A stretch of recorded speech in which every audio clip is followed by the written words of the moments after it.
ভারতীয় প্রেস কোর্টে যে কথা বলা হয়েছে এটা সম্পূর্ণভাবে আমরা প্রত্যাখ্যান করি। সম্পূর্ণ প্রত্যাখ্যান করি এই জন্য যে বিষয়টি যত সহজভাবে উত্থাপন করা হয়েছে আসলে অত সহজ না।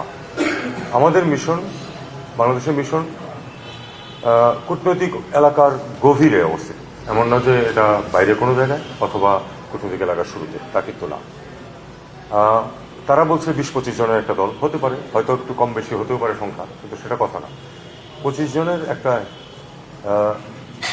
হিন্দু চরমপন্থী সংগঠনের 25 বা 30 জনের একটা দল এত দূর পর্যন্ত আসতে পারবে কেন একটা স্যানিটাইজড এলাকার মধ্যে?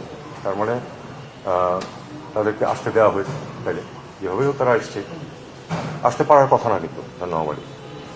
এবং তারপরে সেখানে তারা দাঁড়িয়ে যে ওই শুধু ওই কি হিন্দু নাগরিকের হত্যার প্রতিবাদ স্লোগান দিয়ে চলে গেছে তা না, তারা আরো অনেক কিছু বলেছে যেটা আমরা জানি।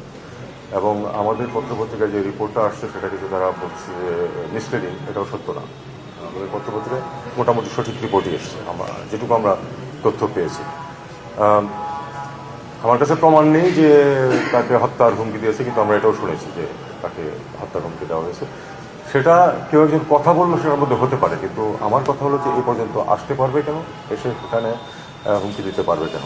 সাধারণত আমরা যখন কোনো প্রোটেস্ট গ্রুপ যখন যায় সেটা আগে থেকে ইনফর্ম করা হয় এবং পুলিশ তাদেরকে একটু দূরে এক জায়গাতে আটকে দেয়। কখনো যদি কোনো কাগজপত্র দেওয়া থাকে 2 জন এসে দিয়ে দেয়, এটা হলো নর্ম, সবখানে এটা হয়, আমাদের দেশেও হয়।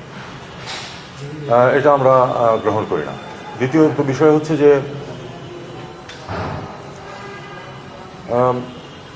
একজন বাংলাদেশি নাগরিক নৃশংসভাবে খুন হয়েছে, এটার সাথে মাইনরিটিজের নিরাপত্তাকে একসাথে করে ফেলার কোনো মানে হয়। তিনি বাংলাদেশের নাগরিক যাকে হত্যা করা হয়েছে এবং অবিলম্বে বাংলাদেশের ব্যাপারে অ্যাকশন নিয়েছে। ইতিমধ্যে আপনারা জানেন যে বেশ কিছু অ্যারেস্ট করা হয়েছে। তো এই ধরনের ঘটনা যে শুধু বাংলাদেশে ঘটে তা নয়, এই অঞ্চলের সব দেশেই ঘটে এবং প্রত্যেক দেশের দায়িত্ব হচ্ছে সেক্ষেত্রে যথোপযুক্ত ব্যবস্থা নেওয়া। বাংলাদেশ নিচ্ছে, অন্যদেরও উচিত সেরকম ব্যবস্থা নেওয়া। কাজেই এটা গ্রহণযোগ্য না যেভাবে এটাকে উপস্থাপন করা হয়েছে। আমরা মনে করি যে এটা নর্মালি যে সিকিউরিটি যে নিয়ম কানুন আছে সেটা এখানে ঠিক মতো পালিত হয়নি। তারা বলছে যে তারা আমাদের সব মিশনের নিরাপত্তা দেখছে, আমরা সেটা নোট করেছি, ঠিক আছে। আমরা সেন্সিটাইজ করেছি এবং আমরা আশা করব যে এই ধরনের পরিবেশ আর কখনো সৃষ্টি হবে না। দেখুন, ফরম্যাট নিয়ে বরং আমরা আলাপ না করাই ভালো, কারণ তারাও আমাদের সাথে যোগাযোগ রাখে, আমরাও যোগাযোগ রাখি, যোগাযোগ কিন্তু আছে এবং আমরা যেটাকে বলার সেটা বলি।